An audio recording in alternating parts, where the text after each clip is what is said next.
আসসালামু আলাইকুম। সদ্য পাশকৃত সকল ডিপ্লোমা ইঞ্জিনিয়ারদের সফটম্যাক্স অনলাইন স্কুলের পক্ষ থেকে সাদর সম্ভাষণ জানিয়ে তোমাদের খুবই খুবই খুবই একটি সুখবর দিয়ে আজকের ভিডিওটা শুরু করছি। যারা ইতিমধ্যেই ডিপ্লোমা ইন ইঞ্জিনিয়ারিং কোর্সটা সম্পন্ন করেছো তাদের সিজিপিএ এর মান উন্নয়ন তোমরা কিভাবে করতে পারো সেই বিষয়ের আদ্যোপান্ত নিয়ে আমরা এই ভিডিওতে বিস্তারিত আলোচনা করার চেষ্টা করব। তো প্রথমেই আসো যে আমরা এই নিয়মটা আসলে কিভাবে করতে পারি, যে সিজিপিএ এর মান উন্নয়ন বা ইমপ্রুভমেন্ট আমরা কিভাবে ঘটাতে পারি। তার জন্য বাংলাদেশ কারিগরি শিক্ষা বোর্ড বা বাকাশিমোর যে নোটিশটা আছে 2022 প্রবিধানে যে নিয়মগুলো ছিল তার 5.9 ধারায় কি বলা আছে সেই বিষয়টা আমরা একটু দেখি। এখানে দেখো বলা আছে যে কোনো পরীক্ষার্থী সকল বিষয়ে কৃতকার্য হওয়ার পর সিজিপিএ প্রাপ্ত হলে, আমরা একটু একটু করে পড়ি, একটু একটু করে বোঝার চেষ্টা করি। তার মানে সিজিপিএ তুমি কখন পাও? যখন তোমার অষ্টম পর্ব শেষ হয়ে যাচ্ছে তখন, তাই না? যে একদম তোমার সমস্ত রেফার্ড, কোনো সাবজেক্টে রেফার্ড নেই, সমস্ত সাবজেক্টে তুমি পাস করেছো, এখন তোমার একটা সিজিপিএ আসছে অষ্টম সেমিস্টার শেষ করার পরে, যা আমরা অষ্টম সেমিস্টার শেষ করলে পাই সেটাকে বলি সিজিপিএ। এখন ওই প্রাপ্ত সিজিপিএ এর মান উন্নয়নে, মানে তুমি মনে করো আর একটু বেশি আশা করেছিলে বা আর একটু ভালো তুমি করতে চাচ্ছ, সেই ক্ষেত্রে যদি তুমি আগ্রহী থাকো তাহলে সেই শিক্ষার্থী বোর্ড কর্তৃক নির্ধারিত ফি প্রদান করে পঞ্চম, ষষ্ঠ এবং সপ্তম পর্বের পঠিত বিষয়সমূহের মধ্যে মান উন্নয়নে আগ্রহী সর্বোচ্চ 6টি তাত্ত্বিক বিষয়ে পরবর্তী পর্ব সমাপনী পরীক্ষায় অংশগ্রহণ করতে পারবে। এই যে লেখাটা সেটাকে তোমাকে আমি একদম সহজভাবে বুঝিয়ে দিচ্ছি।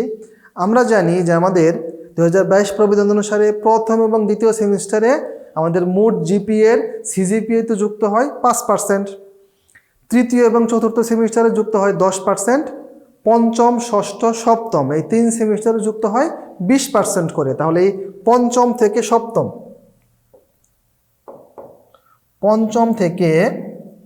সপ্তম এখানে তোমার প্রত্যেকটা সেমিস্টারে যদি 20% করে সিজিপিএ যোগ হয় তাহলে এখানে তোমার হচ্ছে মোট 60%, আর অষ্টম সেমিস্টারে হচ্ছে 10%। এখন এই যে পঞ্চম, ষষ্ঠ, সপ্তম এই 3টা সেমিস্টারে তুমি যে সকল থিওরি সাবজেক্টগুলো পড়েছ, মোটামুটি এই 3টা সেমিস্টারে তুমি প্রায় 20টা থিওরি সাবজেক্ট পড়েছ।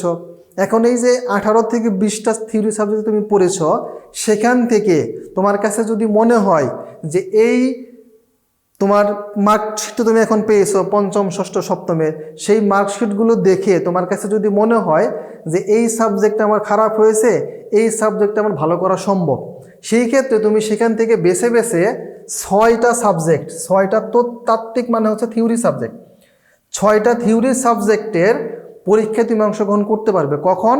এই যে যারা বর্তমানে এখন যে সেমিস্টারে আছে, দ্বিতীয়, তৃতীয়, পঞ্চম, সপ্তম, এই যে সেমিস্টারগুলোর যখন সেমিস্টার ফাইনাল পরীক্ষা হবে তখন তুমি তাদের সাথে এই 6টা সাবজেক্টের পরীক্ষায় অংশগ্রহণ করতে পারবে।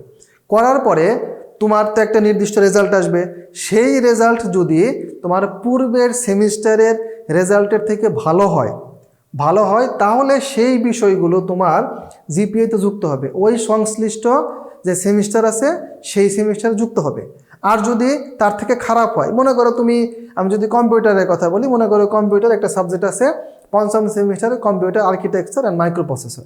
এখন এই সাবজেক্টে মনে করো তুমি পেয়েছো 3.5, যদি আমি এক্সাম্পল দিই, মনে করো তুমি এই সাবজেক্টে আগে পেয়েছিলে 3.5, ঠিক আছে?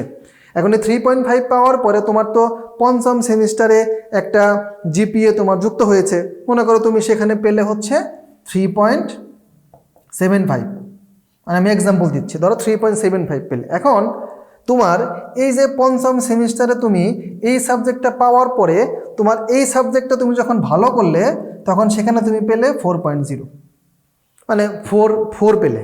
এখন 4 পেলে তাহলে এই যে এইটা যত ক্রেডিটের সাবজেক্ট সেই সেমিস্টারে জিপিএতে সেটা একটা ইফেক্ট পড়বে, তখন তোমার এই 3.7টা একটু বেশি আপডেট হবে। আপডেট হলে এরকমভাবে তোমার পঞ্চম, ষষ্ঠ, সপ্তম যে সেমিস্টারগুলোর থেকে তুমি বেছে বেছে এই 6টা সাবজেক্ট নিয়েছো, সেখান থেকে যদি তোমার আগের সেমিস্টারগুলোর থেকে, মানে যে সেমিস্টার তুমি পাস করে গেছো সেখান থেকে যদি পরবর্তী যে 6টা সাবজেক্টে পরীক্ষা দিলে সেই পরীক্ষাগুলোর জিপিএ যদি ভালো হয়, মানে সেটার পয়েন্ট যদি তুমি বেশি পাও, তাহলে এই পয়েন্ট তোমার এই সেমিস্টারে জিপিএতে আসবে, এই সেমিস্টারগুলো জিপিএ থেকে পরবর্তীতে তোমার সমন্বিত করে তোমার সিজিপিএটা নির্ধারিত হবে।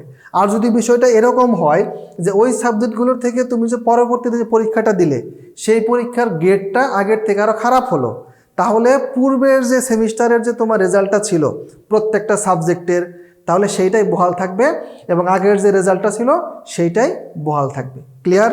আশা করি তোমাদের আমি বোঝাতে পেরেছি। এবং আরেকটা শর্ত হচ্ছে, শুধুমাত্র সিজিপিএ প্রাপ্তির পরবর্তী পর্ব সমাপনী পরীক্ষার জন্য প্রযোজ্য হবে এবং একবারই গ্রহণ করা যাবে। মানে এই সুযোগটা তুমি যে সিজিপিএ পেয়েছো, মানে এখন তোমার অষ্টম সেমিস্টার রেজাল্ট তুমি হাতে পেয়েছো, এর পরবর্তী যে সেমিস্টার মানে বর্তমান যে সেমিস্টারটা রানিং আছে, তারা যখন সেমিস্টার ফাইনালের পরীক্ষা দেবে তখন তোমার এইটা তুমি অংশগ্রহণ করতে পারবে এবং এইটা তুমি একবারই অংশগ্রহণ করতে পারবে। ঠিক আছে?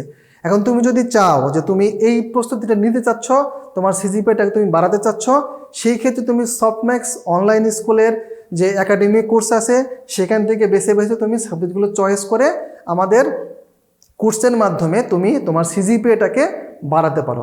সেই ক্ষেত্রে তোমার একাডেমিক যত ধরনের সাপোর্ট প্রয়োজন তা সফটম্যাক্স অনলাইন স্কুল তোমাকে অবশ্যই প্রদান করবে। সেই ক্ষেত্রে তুমি এই তথ্য সম্পর্কে যদি বিস্তারিত জানতে চাও, তাকে স্ক্রিনে একটা নাম্বার দেওয়া আছে, সেই নাম্বারে তুমি যোগাযোগ করো, হোয়াটসঅ্যাপে মেসেজ দাও, তাহলে আমাদের প্রতিনিধি তোমাকে এই বিষয়ে সর্বোচ্চ সহায়তা করবে ইনশাআল্লাহ। আশা করি সমস্ত বিষয় তোমরা বুঝতে পেরেছ। সকলের জন্য শুভকামনা। ধন্যবাদ সবাইকে।